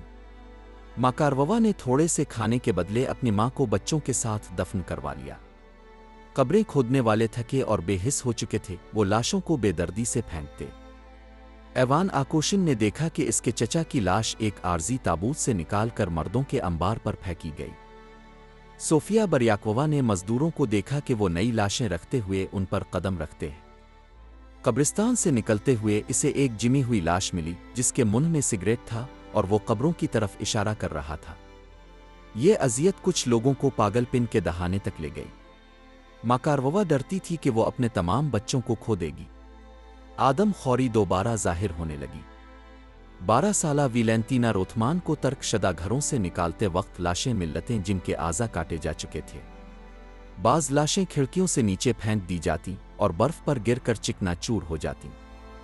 विक्टर कुज़लूफ ने बताया कि इंसानी आज़ा कटे हुए सीने और कूड़ेदानों में बाक़ियात मिलते। 7 साला नितालिया सत्रुगानवफा को याद था कि इसने एक सलेज को देखा जिस पर लाशें बंधी थीं, उनके आज़ा बाहर निकले हुए थे।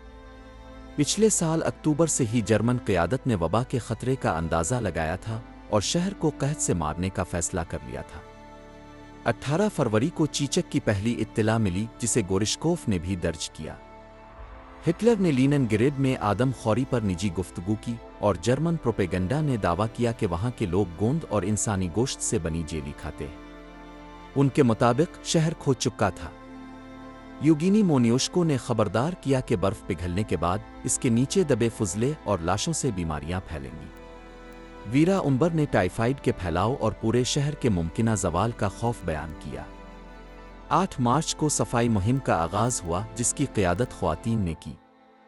15 मार्च तक 1 लाख से ज़ायद अफराद इस कोशिश में शामिल हो चुके थे। एक सहाफ़ी ने बयान किया कि पड़ोसी झाड़ों बेलचे बच्चों की सिल्ज लेकर कचरा साफ करने आते। खुनुफ ने इस कारनामे को हरक्यूलस के काम से तशबीह दी। कारा पेट्रोवस्काया को याद था कि अगरचे जिस्म कमज़ोर थे, हज़ारों लोग बर्फ़, गंदगी और कचरे की सफाई में शामिल हुए। इलीना मार्तीला ने दीगर नौजवानों के साथ एक चौक साफ करने की कोशिश की बगैर मुनासिब आलात के। इब्तिदाई शकूक ने जल्द इज्तिमाई अज़्म की सूरत इख्तियार कर ली, लेकिन हुक्काम ने सख्ती से जवाब दिया। एक बूढ़ी खातून को दूसरे दिन हाजिर न होने पर गिरफ्तार कर लिया गया। हुक्काम के खिलाफ गुस्सा बढ़ने लगा। बेले एकेडमी की डायरेक्टर लिदिया टीगर कीमती लिबास पहनती थी जो उन्होंने खाने के बदले हासिल किया था। वो राशन कार्ड छीनने की धमकी देकर भूखी तालिबात को सफाई के काम पर मजबूर करती थी। 26 मार्च को एक सरकारी इलामिये में बताया गया कि निस्फ से कम इमारतों की सफाई मुकम्मल हुई है। दिमित्री लखाचोफ ने नोट किया कि शहरी इतने निढाल हो चुके थे कि पेवड़ा उठाना भी मुश्किल था। जब वो इस मोलिनी गया तो इसने तजाद महसूस किया। खुशहाल अफसर गर्म खाने की खुशबू से महकता माहौल। फिर भी फिजा बदलने लगी थी। हमने कूड़े को जंग का ऐलान किया है, इलीना मार्तीला ने कहा। अवामी लाइब्रेरी खिली रही। इसके मुलाजिमीन जले हुए लकड़ी के टुकड़ों से लैस किताबों को ढूंढते, जबकि क़ारीन मुख्तलिफ मौज़ूआत पर किताबें मांगते, बीमारियों से लेकर क्लासिकी अदब तक। मार्तीला ने पढ़ने वालों के चेहरों की तस्वीर कशी की और ये काम कुतुब खाना के मुलाजिमीन के नाम किया। हरमुत्ताज अजायब घर ने भी सफाई में हिस्सा लिया। इसके निगरान पावेल गचफिस्क ने बड़ी उम्र की ख्वातीन के गिरोह मुनज़्ज़म किए जो मलबा हिटती और कमरों की निगरानी करती थीं। उन्हें देखकर मजीद लोग शामिल हो गए। 27 मार्च को वीरा उम्बर ने शहर पर छाई हुई रुकावटों का जिक्र किया। कूड़े के ढेर, बर्फानी तौदे और जिमी हुई नालियाँ। फिर भी एक इज्तिमाई नया जोश महसूस होने लगा था। 11 साला फीमा एवज़रुकन ने फ़ख्र से कहा कि इसने एक दोस्त के साथ बर्फ़ का ढेर साफ किया है। वीरा उम्बर इस वक्त जज्बाती हो गई जब उसने गोदियों पर साफ फुटपाथ देखा। एक भूखी औरत इस फालत को देखती और फिर थोड़ी देर रुक कर सफाई में मसरूफ़ हो जाती। ये तब्दीली सेहत के मैदान में भी आई। वैक्सीनेशन मुहिम्मात, पाइन दरख्तों से हासिल शुदा विटामिन सी की तकसीम और 15 अप्रैल को ट्रमोहे की वापसी। वीरा पावल वफा के अस्पताल में मरीजों ने जब ट्राम की घंटी सुनी तो खुद को ज़बरदस्ती उठाया और ये ज़िंदगी की अलामत समझकर खुशी मनाई। ये आवाज़ बहुतों के लिए एक नए दौर की शुरुआत थी। इसी दिन व्लादिमीर ज़ांडट ने अपनी तस्वीर से रस्सी को निकाल दिया। अब वो चलते हुए ट्रमोहे को दिखाता और लिखता, शहर दोबारा जिंदा हो रहा है। एक जर्मन कैदी ने एतराफ़ किया कि जब 15 अप्रैल को इसने ट्राम को चलते देखा तो इसका हिटलर पर से यकीन उठ गया। मगर नीवा के महाज पर मौजूद सिपाहियों को अब भी शदीद हालात का सामना था। एक छोटी सी यूनिट सर्दियों से तन्हा और बगैर राब्ते के मुज़ाहमत कर रही थी। अलेक्जेंडर सोकोलूफ को दरिया उबूर करके कुमक मांगने के लिए भेजा गया। वो कामयाब हुआ मगर इसे मई तक रुकने का हुक्म दिया गया। 27 अप्रैल को दुश्मन ने इसे निकाल दिया। मार्सफील्ड में आलू और बंद गोभी बोई गई। शहरी जंगली जड़ी बूटियां चुनते। इगोर चाइको ने बच्चों को बाढ़ के किनारे पते बांटते हुए देखा। शहर एक भयानक ख्वाब से जागने लगा था। वीरोनिका निकांदोरवा अपने भाई के साथ बारूदी सुरंगों के दरमियान खाने की तलाश में निकली। उन्हें गाजरें और बंद गोभियां मिलें जिनसे घर आकर सूप बनाया। अलेक्जेंडर फाल्फ ने बच्चों को देखा जो ना बोलते थे ना खेलते। एक नर्सरी में एक बच्ची ने रोटी का एक टुकड़ा बचा कर रखा ताकि इसे अपनी माँ की याद दिलाई जा सके। टानिया साविचुआ ने अपनी डायरी में अपने तमाम रिश्तेदारों की मौत दर्ज की। आखिर में लिखा, अब सिर्फ टानिया रह गई है। इलीना मार्तीला ने इसे जाना था। टानिया एक मुरझाई हुई पौधे से चिमटी रहती जो इसे खानदान की याद दिलाती। वो इसे झलती रहती जैसे किसी मुराकबे में हो। नीना ज़ाखारीना, एक उस्ताद ने माहौल में फ़र्क महसूस किया। 6 मई को इसने डैंडीलाइन उबाल कर खाए और 10 को ट्रमोहे की मामूल की आमदोरफ्त पर खुशी मनाई। लखाचोफ ने खिड़की के पास एक उल्टी मेज़ पर मूलियाँ उगाईं। अगरचे बमबारी जारी थी, जिंदगी अपनी रफ्तार पकड़ रही थी। ज़ाखारीना ने बच्चों को लाडोगा झील के रास्ते निकाला मगर उसने देखा कि एक धमाके ने कुश्ती को लपेट में ले लिया। टोपियां किनारे तक बहती आईं। 29 मई को गोलों के बीच बहार कायम थी। अगले दिन औरतें बेंचों पर बैठें खिड़कियां खोलीं। कुछ ने मेकअप किया। उनबर ने बोटेनिकल गार्डन में लीमों के दरख्तों को खुलते देखा। बदबू अब भी मौजूद थी मगर खुशबू ने इसे मद्धम कर दिया था। जून में इगोर चाइको को फितरत में उम्मीद मिली। وہ जड़ी बूटियां और फूल चुनता और ज़मीन से मिलने वाली ग़िज़ा से खुद को जीता हुआ महसूस करता। अलेक्जेंड्रा आमोसोवा ने भी ज़मीन को चूमने की ख्वाहिश महसूस की जो उन्हें ज़िंदा रख रही थी। सकाफ़त एक ज़िंदगी बचाने वाली चीज़ बन गई। लोग अपने खाने के बदले कंसर्ट की टिकटें लेते। गालेना ओशनुस्काया ओपेरा में गाती थीं और बयान करती थीं कि सर्द हाल में सामेईन कोटों में लिपटे होते और उनका सांस दिखाई देता। इगोर चाइको कंसर्ट से लुत्फ़ अंदोज़ होता। बाबनस्काया ने सिनेमा घरों और मौसीकी के बागों की बहाली का खैर मकदम किया। पावेल बचफिस्क जो पहले बेपरवाह था, अब हर परफॉर्मेंस के पीछे की मेहनत की कदर करता था।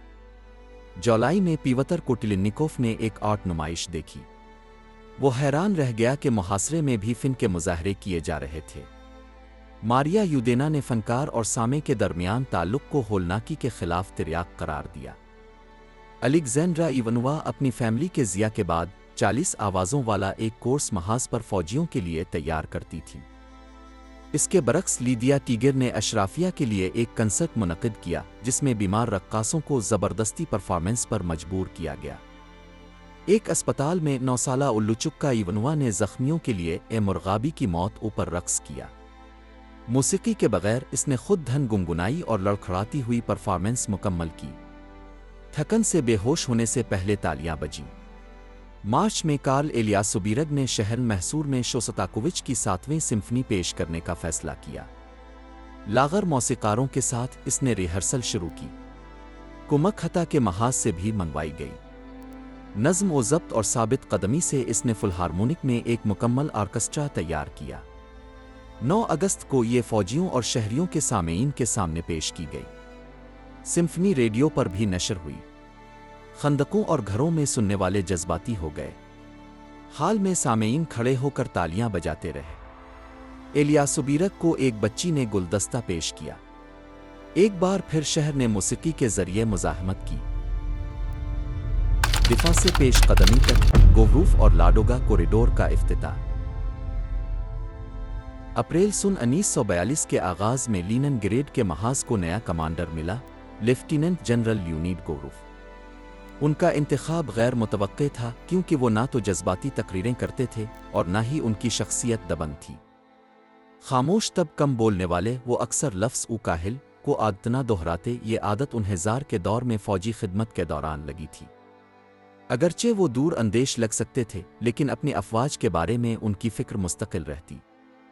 45 साल की उम्र और तोपखाने में शानदार तजर्बे के साथ गोवरूफ ने रूसी खाना जंगी में पहले सफ़ेद और फिर सुर्ख फ़ौज की जानिब से हिस्सा लिया और क्रीमिया के दिफा पर order of the red banner हासिल किया।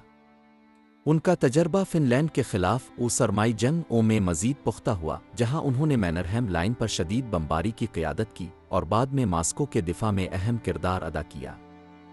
तकनीकी पस मंज़र के बावजूद उन्होंने कम्युनिस्ट पार्टी में शमूलियत वस्त 1942 तक नहीं की। उनकी आमद ऐसे वक्त में हुई जब लीनिनग्रेड की सोवियत अफवाज भूख, बीमारी और कमज़ोर हौसले का शिकार थीं। उधर दुश्मन ताकतवर हो रहा था। शुमाली जर्मन महाज अब जनरल जॉर्ज कोचिलर की कमान में एक बड़ी फ़िज़ाई कार्रवाई की तैयारी कर रहा था। 5 अप्रैल को अलेक्जेंडर नेविस्की की फतह की सालगिरह पर लिफ्टवाफ़े ने ऑपरेशन आइस इसुलट के नाम से एक बड़ा हमला किया। सोवियत बहरी जहाज़ों की बर्फ़ में पोजीशनों की निशानदेही के लिए मशक़ें की गई थीं। गोवरूफ की जानिब से दिफाई इक़दामात के बावजूद बाल्टिक बेड़े को शदीद नुकसान पहुंचा। इसी वक्त लोबान में सोवियत हमला नाकाम हुआ और दूसरा उशाक आर्मी घेरे में आकर तबाह हो गया। इसके कमांडर आंद्रे विलासोव की गिरफ्तारी के बाद हिटलर ने कोचिलर को फील्ड मार्शल के ओहदे पर तरक्की दे दी। इस तबाही के बाद गोवरूफ ने नतीजा अखज़ किया कि सोवियत अफवाज की भारी हलाकतें गैर मरबूत हमलों और नाकाफ़ी तोपखाने की मदद के बाइस थीं। इसके जवाब में उन्होंने गोला बारूद के ज़ख़ीरे बढ़ाए, मुशाहदाती मकामात बेहतर बनाए और हर बैटरी में हावट्ज़र की तादाद 3 गना कर दी। उन्होंने नेविस्की के पिलहेड जैसे हमलों की मुखालफत की जिन्हें वो गैर ज़रूरी कुर्बानी समझते थे। 9 अगस्त को शोस्टाकोविच की 7वीं सिम्फनी की पेशी से कबल गोवरूफ ने जर्मन तोपखाने को खामोश करने के लिए शदीद गोलाबारी का हुक्म दिया। मौसीकी न सिर्फ सोवियत फ़ौजियों बल्कि दुश्मन की सफ़ों तक भी नशर की गई। इस दौरान मशरकी महाज के जुनूब में सेवास्तोपोल के सकूत ने एरिक फान मास्टेन को लीनिनग्रेड पर एक नया हमला तैयार करने पर आमादा किया, जो शहर को घेर कर मुकम्मल तौर पर अलग थलग करने पर मबनी था। यह हमला अगस्त में होना था। इस खतरे के पेश नज़र सोवियत आला कमान ने एक मुतबादिल हिकमत अमली की मंजूरी दी, लाडोगा झील के मशरक में एक हमले के जरिए मुहासरा तोड़ना। गोवरूफ ने नीवा से हमला करना था, जबकि दूसरा महाज मशरक से। 27 अगस्त को जब मास्टेन जुनूब से शहर का जायजा ले रहा था, सोवियत तोपखाने ने आग खोल दी और ऑपरेशन शुरू हुआ। दोनों अतराफ से होने वाले सोवियत हमलों ने पेश कदमी की और उनके दरमियान फासला 7 किलोमीटर से कम रह गया। हिटलर ने घबरा कर मास्टेन को पूरे सेक्टर का कंट्रोल संभालने का हुक्म दिया और लीनिनग्रेड पर हमला मंसूख कर दिया। सितंबर में झड़पें दलदली इलाकों में जारी रहीं। अगरचे जर्मन फौज ने मुजाहमत की, मगर शहर पर बड़ा रास्त खतरा कम हो चुका था। गोवरूफ ने अपनी हिकमत अमली को मजबूत किया, दुरुस्त तोपखाने से दुश्मन को कमज़ोर करना। एक अहम पेशरफ्त धोखादही की फायरिंग थी। सोवियत बैटरियां जानबूझ कर फायर करती थीं ताकि जर्मन तोपखाने की पोजीशन वाज़ेह हो जाए। ऐसी ही एक कार्रवाई लेफ्टिनेंट मिलीचीफ की क़यादत में पिल्कोवो की पहाड़ियों पर हुई, जिससे 16 जर्मन बेटियों की शनाख्त मुमकिन हुई। इसी दौरान स्टालिनग्रेड की लड़ाई ने कौमी तवज्जो अपनी जानिब खींच ली। 19 नवंबर को सोवियत जवाबी हमले ने छठी जर्मन फौज को घेर लिया। ये खबर लीनिनग्रेड में जोश और खरूश से सुनी गई और अवाम का हौसला बुलंद हुआ। मास्टेन का जनूबी महाज मुंतकिल होना लीनिनग्रेड पर दबाव को कम करता गया। लाडोगा झील के नीचे पाइपलाइन बिछाकर तवानाई की रसद बेहतर हुई। दिसंबर में शहरी पिछले साल की होलनाकी को उम्मीद के नए जज्बे के साथ याद करते थे। म्यूजिकल कॉमेडी थिएटर में ड्रामा वसी वसी समंदर पेश किया गया। दौरान शो हमला हुआ, मगर अदाकार और तमाशाइयों ने पेशी जारी रखी। ये एक अलामती मुजाहमत थी। जनवरी सन 1943 के आगाज़ पर गोवरूफ ने मुहासरा तोड़ने का मंसूबा तैयार कर लिया, ऑपरेशन स्पार्क। फौजियों को ऐसे तरबियती मैदानों में मशक कराई गई जो दुश्मन के इलाके से मुशाबे थे। तोपखाने को मखसूस फायरिंग की मशकों से तैयार किया गया। 12 जनवरी को एक बड़े गोलाबारी के साथ कार्रवाई शुरू हुई, जिसके बाद सोवियत अफवाज ने नीवा उबूर किया। लकड़ी की मजबूत रेलों पर टैंक भेजे गए और 2 पिल हेड्स कायम किए गए। अगरचे जर्मनों ने सीनियनों की पहाड़ियों से मुजाहमत की, सोवियत पेश कदमी मुमकिन हुई। मार्शल जोकोफ ने पहाड़ियों पर सामने से हमले का मुतालबा किया, मगर जनरल समोनका ने इस खुदकुश हुक्म को मानने से इनकार कर दिया और गोवरूफ ने इसे सराहा फ्लैंकिंग का फैसला किया। 15 जनवरी को इसकी ब्रिगेड्स ने मशरिक से शल्सिलबर्ग पर हमला किया। लड़ाइयाँ मजदूर कॉलोनी नंबर 5 में शदीद हो गईं। आखिरकार 18 जनवरी को दोनों महाजों ने जोड़ कायम किया। इसी रात रेडियो ने मुहासरे के खात्मे की खबर दी। लीनिनग्रेड ने सड़कों पर जश्न मनाया। नज़्में, तकारीर और मौसीकी शहर को गूंज जाने लगे। 17 महीने गुजर चुके थे, मगर मुहासरा टूटने से सूरत हाल ने नया मोड़ लिया। अगरचे मुकम्मल आज़ादी अभी दूर थी, शहर ने पहली बार सांस ली। मुहासरे का खात्मा और तामरन्नो का आगाज़। 18 जनवरी सन 1943 को सोवियत अफवाज ने लीनिनग्रेड को बाकी मुल्क से जुदा रखने वाले मुहासरे को तोड़ने में कामयाबी हासिल की। सुर्ख फौज की कोशिशों से हासिल होने वाली ये कार्रवाई शहरियों के लिए एक तवील अरसे से मुंतज़िर फतह थी। खुशी हर तरफ फैल गई। अगरचे लड़ाइयाँ ख़त्म न हुईं, जर्मन अफवाज अब भी शहर के इर्द गिर्द अहम मकामात पर काबिज़ थीं। यह हमला दुश्मन को मुकम्मल तौर पर निकालने में नाकाम रहा। हिटलर की अफवाज अब भी शुमाली बंद नामी वसी दिफाई खित्ते पर काबिज़ थीं, जो पिल्कोवो से नोविगोरोद तक फैला हुआ था। 150 किलोमीटर से ज़्यादा तवील ये लकीर बारूदी सुरंगों, खाइयों और कलाबंदियों से मजबूत की गई थी। इस पर काबू पाने के लिए बहुत बड़े वसाइल और अफरादी कुव्वत की ज़रूरत थी। इसी दौरान सुर्ख फौज ने हासिल शदा रसाई को मुस्तहकम करने पर तवज्जो दी। 20 दिन से भी कम अरसे में एक सड़क और एक रेलवे लाइन तामीर की गई, जो एक आर्जी पिल के जरिए दरियाए नीवा को उबूर करती थी और इससे रसद की फराहमी मुमकिन हुई। बमबारी और दुश्मन की मुसलसल निगरानी के बावजूद ट्रेनें और ट्रक खास तौर पर रात के वक्त शहर तक सामान पहुंचाने में कामयाब रहे। 6 फरवरी को पहली रेल गाड़ी लीनिनग्रेड पहुंची, मगर यह रास्ता अब भी इंतहाई नाजुक था। نیوا پر قائم پل جرمن فضائیہ کے مسلسل حملوں کا نشانہ بنتا رہا۔ 9 فروری کو سوویت ہوا بازوں کے ایک گروہ نے دشمن کے بمباروں کے حملے سے اس پل کی کامیابی سے حفاظت کی۔ اسٹالن کے حکم پر سنسرشپ کو مزید سخت کر دیا گیا۔ محاصرے کے دوران پیش آنے والے مصائب، خاص طور پر بھوک کا عوامی طور پر ذکر ممنوع تھا۔ شاعرہ اولگا برگولٹس، جنہیں ماسکو سے ریڈیو پر بات کرنے کی دعوت دی گئی تھی، کو خبردار کیا گیا کہ وہ صرف عوام کے بہادری پر بات کریں اور بھوک کا کوئی ذکر نہ کریں۔ پابندیوں کے باوجود ایک بحالی کا ماحول محسوس کیا جا رہا تھا۔ بہار کے ساتھ امید کے آثار نمودار ہونے لگے۔ 3 مارچ کو ایگور چائکو نے لکھا کہ اگرچہ جنگ جاری ہے، وہ محسوس کرتا ہے کہ اب وہ کسی بھی مصیبت پر قابو پا سکتا ہے۔ توپوں کے خطرے کے باوجود شہری اپنی روزمرہ کی زندگی کی طرف لوٹنے لگے۔ ایک کنسرٹ کے دوران جب فضائی حملے سے شور کا کوئی حال سے باہر نہ گیا، شہری باغات دوبارہ اہمیت اختیار کرنے لگے۔ بچے کھیتی میں مدد کرتے۔ نوجوان آرٹسٹ انا بیتیوگوا نے تصویری کہانیاں تخلیق کیں جن میں سبزیاں انسانوں کا روپ دھار کر ضرورت مندوں کی مدد کرتی تھیں اور فوجیوں کو حوصلہ دیتی تھیں۔ سن 1943 کی گرمیوں میں سوویت افواج کی پیش قدمی نے امید کو تقویت بخشی۔ یوکرین اور جنوبی روس سے جرمن پسپائی نے ایک حتمی تبدیلی کا تصور پیدا کیا۔ لینن گریڈ میں چوہوں کی وبا پر قابو پانے کے لیے بلیوں کو دوبارہ متعارف کرایا گیا۔ ان میں سے کچھ جانوروں کو دیگر علاقوں سے ٹرین کے ذریعے لایا گیا۔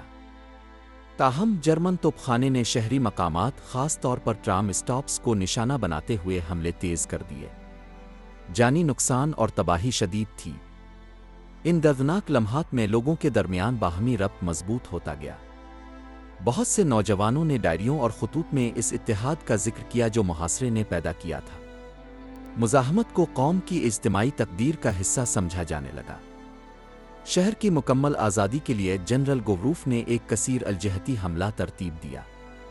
دستے جنوب اور مغرب کی پل ہیڈز کی طرف روانہ کیے گئے۔ سردیوں میں زمین کی سختی کا فائدہ اٹھاتے ہوئے حملے کی منصوبہ بندی 1944 کے ابتدائی مہینوں کے لیے کی گئی۔ اسی وقت ایک سرکاری بیانیہ بھی ترتیب دیا گیا جس میں اتحاد اور گوروف کی قیادت کو مرکزی حیثیت دی گئی۔ اس بیانیے سے ہٹ کر تمام مواد کو سنسر کیا گیا۔ ڈائریاں اور تھیٹر کے اسکرپٹ ضبط کیے گئے۔ کچھ مصنفین گرفتار کیے گئے۔ 5 نومبر 1943 کو تیاریوں کا آغاز ہوا۔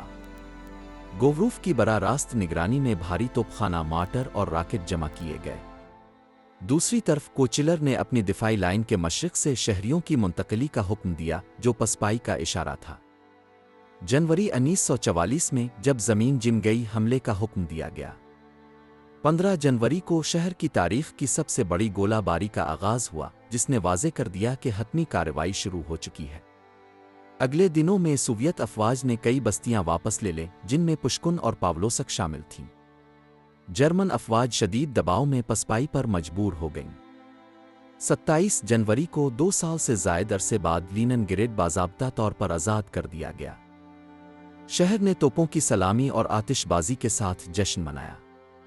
سوویت بحری جہازوں کی روشنیوں نے یادگاروں کو روشن کیا۔ سرد موسم کے باوجود شہری سڑکوں پر نکلے، محاصرے کے خاتمے پر جذباتی۔ زندگی آہستہ آہستہ معمول پر آنے لگی۔ بہت سے لوگوں کے لیے بغیر گولہ باری کے چلنا ایک نیا تجربہ تھا۔ بچے سڑکوں پر کھیلنے لگے۔ سورج کی روشنی والی کھڑکیوں والے کمرے دوبارہ استعمال ہونے لگے۔ اسی وقت محاصرے کا سرکاری بیانیہ مستحکم ہو رہا تھا، ایک متحد شہر اپنی قیادت کے زیر سایہ۔ انفرادی دکھ اور اندرونی اختلافات کو نظر انداز کر دیا گیا۔ تنقید کو فوری طور پر دبا دیا گیا۔ محاصرے کے دوران حکومت نے ہر اختلافی آواز کو کچلا۔ ایک بڑے پیمانے پر کی گئی کارروائی میں ای باغی کے نام سے چھپنے والے پمفلٹ لکھنے والے مصنف کی تلاش ہوئی۔ دسمبر 1943 میں مقامی مزدور سرگئی لاشکوف کو گرفتار کیا گیا جس نے اعتراف کیا کہ وہ سب اس کے تحریر کردہ تھے۔ یہاں تک کہ غیر ملکی مبصرین نے بھی عام عوام اور پارٹی کے افسران کے درمیان فرق کو محسوس کیا۔ جبکہ زیادہ تر شہری قلیل راشن پر زندہ تھے، سرکاری حلقے کچھ مراعات برقرار رکھے ہوئے تھے۔ اس سے قیادت پر بد اعتمادی میں اضافہ ہوا۔ ان تمام کے باوجود شہر آگے بڑھا۔ مارچ 1944 میں ایک جرمن نقشہ قبضے میں لیا گیا جس میں اسکول، اسپتال اور عجائب گھر بطور اہداف درج تھے۔ جولائی میں سرخ فوج فن لینڈ کی سابقہ سرحد تک پہنچ گئی۔ اسی مہینے گوروف کو سوویت یونین کا مارشل مقرر کیا گیا۔